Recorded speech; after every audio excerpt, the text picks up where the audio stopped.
Between the iPhone 16 Pro and 16 Pro Max, the latter seems like a bigger deal because of its enormous 6.9-inch screen, but I am telling you, the iPhone 16 Pro should not be overlooked. I have been using both of these new iPhone Pros side by side, and I think the regular iPhone 16 Pro is a better value for $999. You get a bigger display than last year, the most powerful 5x zoom that used to be a Pro Max exclusive, and an impressive battery life boost based on our testing. Otherwise, the iPhone 16 Pro has all the same goodies as the Pro Max, including the powerful A18 Pro chip, upgraded 48 megapixel ultra-wide camera, and impressive video features like 4K 120fps slow-mo videos and audio mix for zapping background noise. Apple Intelligence features like writing tools and the new Siri are promising based on early testing of the iOS 18.1 developer beta, but that won't officially arrive until October. As you will see in my iPhone 16 Pro review, this is ounce for ounce one of the best phones you can buy and the best iPhone for power users on a budget, even if there's not a truly wow feature yet for Apple Intelligence yet. The iPhone 16 Pro is still a compact phone, but there is a trade-off with getting a larger display. It's now more of a mid-size phone now as opposed to a small phone as the size and weight have grown. This handset measures 5.89 by 2.81 by 0.32 inches and weighs 7.03 ounces, compared to 5.77 by 2.78 by 0.32 inches and 6.6 ounces for the iPhone 15 Pro.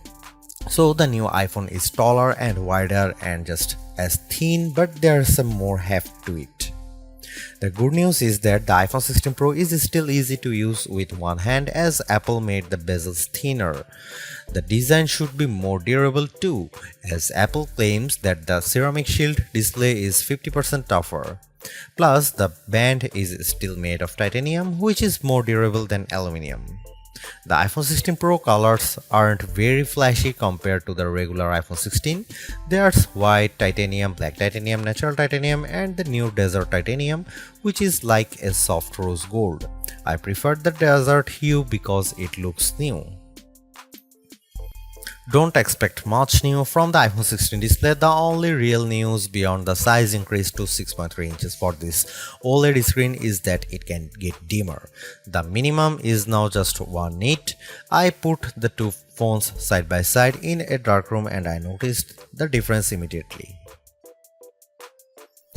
What's the benefit? You can use your phone in bed without disturbing your partner, and if you are using standby mode, the iPhone 16 Pro won't be as bright when you are using it overnight as an alarm clock. Otherwise, you get the same 120Hz refresh rate on this Pro Motion display and the same max brightness. Apple claims a peak brightness of 2000 nits outdoors and 1600 nits for HDR content.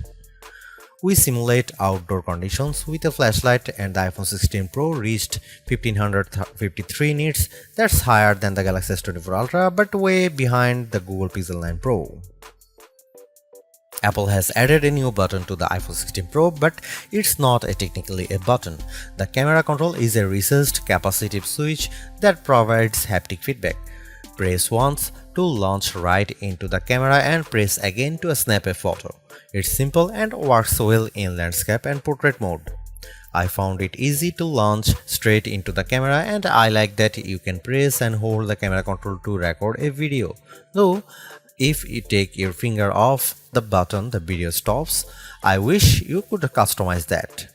The camera control has a lot of tricks, including the ability to zoom in and out by sliding your finger left and right on the button, and a soft double press launches a mini menu. You can scroll through to tweak things like exposure, depth, and choose photographic styles. There's a learning curve to camera control, but I'm glad that it's an option. Plus, this frees up the action button on the left side of the iPhone 16 Pro for programming other shortcuts. The iPhone 16 Pro has a few key upgrades that I appreciated during my testing. There's a sharper 48 megapixel ultra-wide camera, a faster 48 megapixel main fusion camera with zero shutter lag, and the 5x Tetra Prism zoom borrowed from the Pro Max series.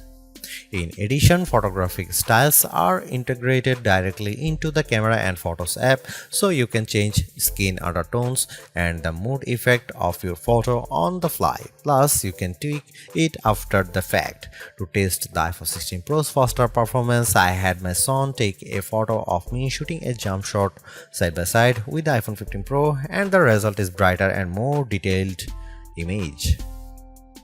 How does the iPhone 16 Pro compare to the best camera phones? I shot a number of pictures using the iPhone 16 Pro alongside the Samsung Galaxy S24 Ultra and the Google Pixel 9 Pro XL to find out. I put the ultra-wide camera to the test on the iPhone 16 Pro with this shot of a beach and Apple comes out on top. The colors are more natural through the iPhone versus the Galaxy S24 Ultra, and Samsung's peak looks distorted on the right side by the flowers. Here are some camera samples of iPhone 16 Pro.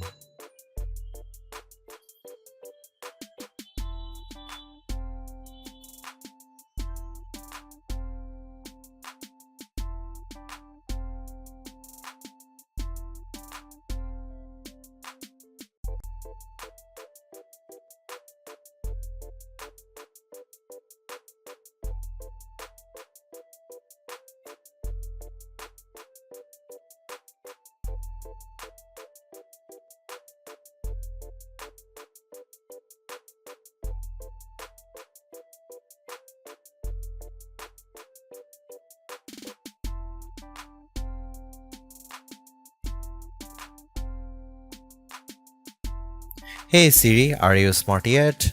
Apple Intelligence isn't officially coming to the iPhone 16 series until October, but I was able to try out some of this feature ahead of its official launch as part of the iOS 18.1 developer preview.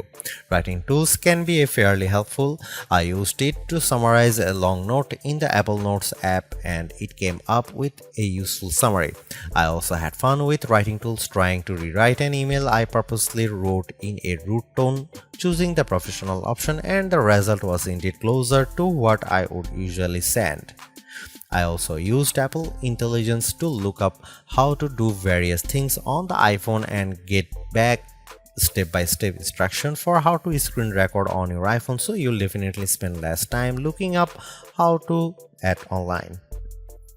On the Photos front, my favorite Apple Intelligence feature is Memory Movie. You can give the Photos app a prompt like a beach memories through the years with an upbeat soundtrack, and you will see the AI go to work sifting through all your photos and videos, and the end result was pretty satisfying, fittingly ending with a sunset peak. While it's overdue, I appreciate that the iPhone 16 Pro has a clean up button, which is basically Google's Magic Eraser on iOS. Apple's version of this feature is smart enough to identify objects or subjects you might want to remove, and it works quickly.